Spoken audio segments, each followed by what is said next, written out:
इतना अपने आंखों से इतना दुख तकलीफ में से बर्दाश्त नहीं होगा।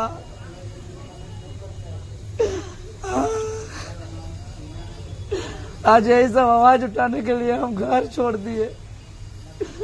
मेरा माँ हमको छोड़ के चल गई, सेवा नहीं कर पाए, आज आवाज उठा रहे तो हमको मार दिया जा रहा है।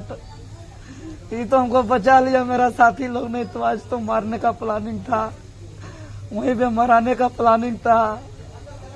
ऐसा घेर के जैसे कोई टेररिस्ट आतंकवादी है, कितना बड़ा गुनाह किए हैं। जैसा मेरे ऊपर का लाठी मेरा दोस्त लोग अपना शरीर में खाया, अपना बदन में लिया, तब जाके अभी हम जिंदा है, नहीं तो अभी हम जिंदा भी नहीं रह पाते। अब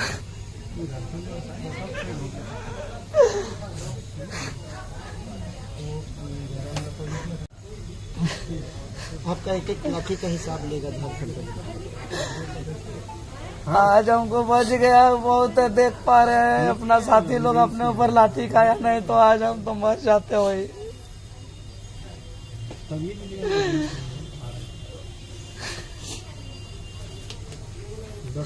लाज शर्म लगना चाहिए सरकार को, लाज लगना चाहिए, लाज में मर जाना चाहिए। मोराबादी मैदान में क्यों बात नहीं किया आज तक जाके, क्यों मांग पूरा नहीं किया? अभी 4 बजे बोला था, हम तो कोई पहला दूसरा दिन नहीं गए थे। नहीं आएगा, साजिश है, सब साजिश है। बात करो ना वैसे ना इस राज का।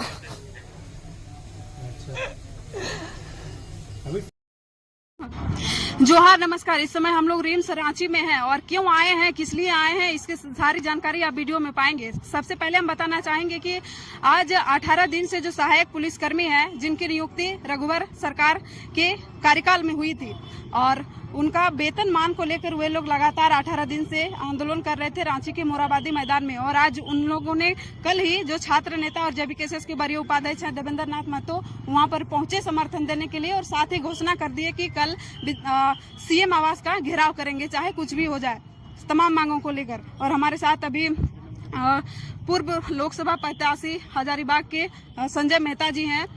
संजय जी, क्या कहिएगा? आप लोग जो है समर्थन करने के लिए गए थे, लाठीचार्ज काफी ज्यादा हो गई, आप लोगों का नेता जो है उनको बहुत ज्यादा जख्मी देखने को मिल रहा है, तो क्या बोलिएगा, इसको कैसे देखते हैं? क्या सही बिल्कुल तानाशाही रवैया है। डेमोक्रेसी में सबको अपनी बात को रखने का अधिकार है।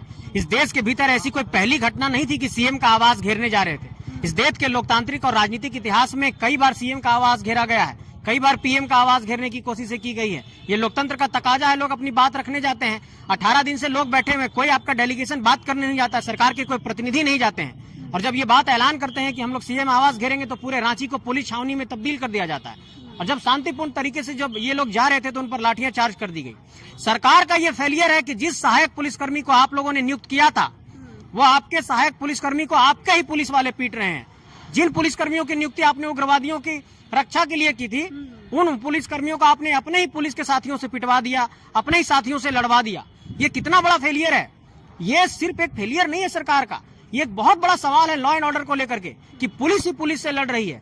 इससे बड़ा मुझे लगता है कि अकर्मण्यता और कुछ नहीं हो सकता। इससे बड़ा लॉ एंड ऑर्डर का फेलियर और कुछ नहीं हो सकता है। सरकार को इस पर चिंतन करना होगा। बार बार हम लोग पर फर्जी एफआईआर कर दिया जाता है। आज जो कुछ भी हुआ फिर फर्जी एफआईआर होगा। इससे पहले हम लोगों पर कितने एफआईआर करा दिए गए तमाम साथियों पर। आज देवेंद्र नाथ महतो जी को पीटा गया, संतोष महतो जी को पीटा गया। हम ये कहना चाहते हैं कि बार बार सहायक पुलिसकर्मी को आप पीटेंगे, हमारे नेताओं को पीटेंगे, तो हम लोग कहाँ जाएंगे अपनी बात रखने के लिए? शांतिपूर्ण तरीके से 18 दिन से बैठे हुए ना, कोई बात करने क्यों नहीं जाता है? ये सरकार में इतनी तानाशाही रवैया क्यों? अपनी कुर्सी बदलनी होती है 5 मिनट में बदल लेते हैं। कभी आप चंपई चाचा को हटाते हैं, खुद बैठते हैं। भाई इस बात को समझिए कि झारखंड के ये नौजवान है, 2500 सहायक पुलिसकर्मी, 100% मैं कहता हूँ, उसमें 2300 लगभग अभी कार्यरत हैं, 2300 से ज्यादा, वो सभी झारखंडी नौजवान हैं, 12 नक्सल प्रभावित जिलों के हैं। इनकी मांग क्या है? आरक्षित संवर्ग में उनको समायोजित कर दीजिए। वो नहीं हो रहा है तो इनका कम से कम कॉन्ट्रैक्ट की अवधि को बढ़ाइए, इनकी सैलरी को बढ़ाइए, इनकी मांग को सुनिए। कोई सुनने वाला नहीं है। यही आक्रोश है। सरकार को लाठी नहीं बरसाना चाहिए था, पुलिसकर्मियों को नहीं मारना चाहिए था, और बेटियों को मारा गया है। जो महिला पुलिसकर्मी आंदोलन के लिए आई थी, उन लोगों को पीटा गया है। ये बहुत ही गलत हुआ है, झारखंड के अंदर गलत संदेश गया है। और मैं ये कहना चाहता हूं कि जो दिशोम गुरु के सपनों का झारखंड बनाने का सपना था, उनके बेटे इस राज्य के सरकार को चला रहे हैं।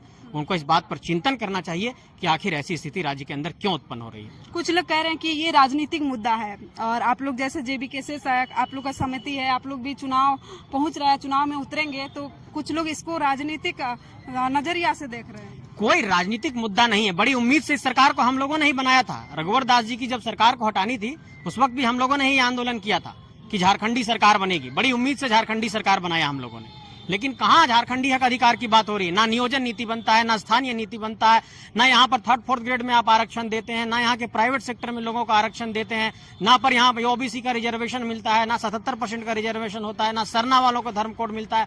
क्या चीज हुआ है? लेकिन यही होता है कि पूजा सिंघल जेल चले जाते हैं, तमाम छवि रंजन जेल चले जाते हैं, वीरेंद्र राम पकड़ाता है, कोई प्रेम प्रकाश पकड़ाता है, कोई विष्णु अग्रवाल पकड़ाता है, तमाम नेताओं के घर से पैसे निकलते हैं, आलमगीर के घर से पैसे निकलते हैं, यहाँ के आईएएस के घर से पैसे निकलते हैं। तो इतना भ्रष्टाचार का पैसा आप लोगों के पास है, लेकिन 10,000 से वो कह रहे हैं कि 30,000 रुपया हमारी सैलरी करिए, तो उसके लिए आपके पास पैसा नहीं है। इस बात को समझना होगा कि इस स्टेट के अंदर सिर्फ लूट चल रहा है।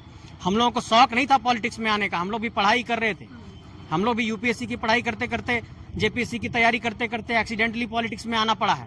इस स्टेट का हाल देख करके हमारे घर और हमारे तमाम साथी के लोग परेशान हैं। किसको शौक होता है कि उसका बेटा पिटा जाए? आज देवेंद्र नाथ महतो जी यहाँ पर अस्पताल में भर्ती हैं, पिताजी वहाँ पर खेत में कुदाल चला रहे हैं।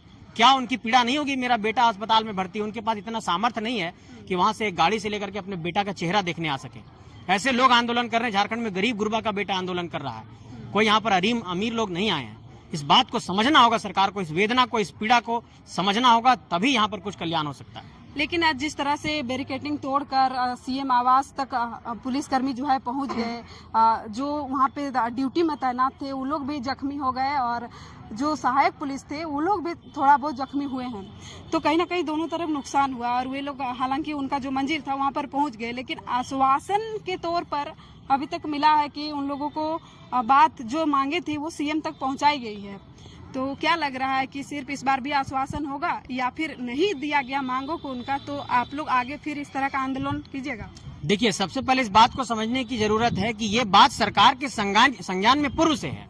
ऐसा नहीं कि सरकार के संज्ञान में नहीं है। सरकार खुद चाहती है कि कहीं ना कहीं इनको प्रोवोक कर दिया जाए, और इस तरीके से प्रोवोक करने के बाद सब्र का बांध टूटता है। किसी को शौक नहीं है कि पुलिस से झड़प हो, फर्जी FIR हो, केस हो, मुकदमे हो, कोई किसी से लड़ना नहीं चाहता है। लेकिन देखिए, इन सहायक पुलिसकर्मियों, ये जो सहायक पुलिसकर्मी है झारखंड के अंदर, 2500 सहायक पुलिसकर्मियों की नियुक्ति के वक्त यही कहा गया था कि आने वाले वक्त में विचार किया जाएगा, इनकी सैलरी बढ़ाई जाएगी। आज ये मांग कर रहे हैं।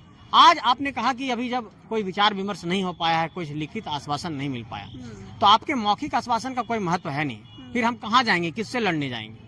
इसलिए हम साफ तौर पर ये कहना चाहते हैं कि जो सरकार का गृह कारा विभाग है वो तुरंत अपना एक अधिसूचना जारी करे या कोई एक लिखित आश्वासन दे कि सरकार में इस पहलू पर मंथन हुआ है, सहायक पुलिसकर्मियों की मांगों को पूरा किया जाएगा, तब ये आंदोलन खत्म होगा, नहीं तो ये आंदोलन जारी रहेगा। जयराम महतो अपने आप को क्रांतिकारी युवा छात्र नेता बताते हैं, लेकिन आज वो नहीं पहुंचे, क्या कारण रहा होगा? देखिए, आज वो तोपचांची में वहां पर जनता दरबार उनका लगा हुआ था और इस कारण से वो नहीं पहुंच पाए। लेकिन ऐसा नहीं है, वो लगातार झारखंड के अलग अलग हिस्सों में भी जाकर के कार्यक्रम कर रहे हैं। और हम लोगों का देखिए सभा बहुत ज्यादा है अभी फिलहाल, और लगातार सभाएं चल रही है। अभी 21 को हम लोगों का कटकम सांडी में सभा है, फिर मांडू में है और तमाम झारखंड के अलग अलग इलाकों में है। तो बहुत कम संसाधन में हम लोग बहुत कुछ करने की कोशिश कर रहे हैं। और एक आदमी का पूरे राज्य के प्रत्येक हिस्से में हर 15-20 मिनट, आधे घंटे के बाद मूवमेंट पॉसिबल नहीं। हम लोग पास कोई हेलीकॉप्टर भी नहीं है कि हम लोग इतना मूव कर पाएंगे, फिर भी हम लोग कोशिश कर रहे हैं। अब देखिए, रात में मैं कोडरमा में था 2 बजे और आज यहाँ पर मैं फिर दोपहर 12 बजे 1 बजे तक रांची में हूँ। तो कोशिश तो हम लोग करते हैं पहुँचने की हर जगह, लेकिन हम लोगों का भी एक लिमिटेशन है। संसाधनों की जो जरूरत है वो हम लोग तक एक कही कि उसका बहुत लिमिटेशन है, फिर भी हम लोग कोशिश करते हैं। देखिए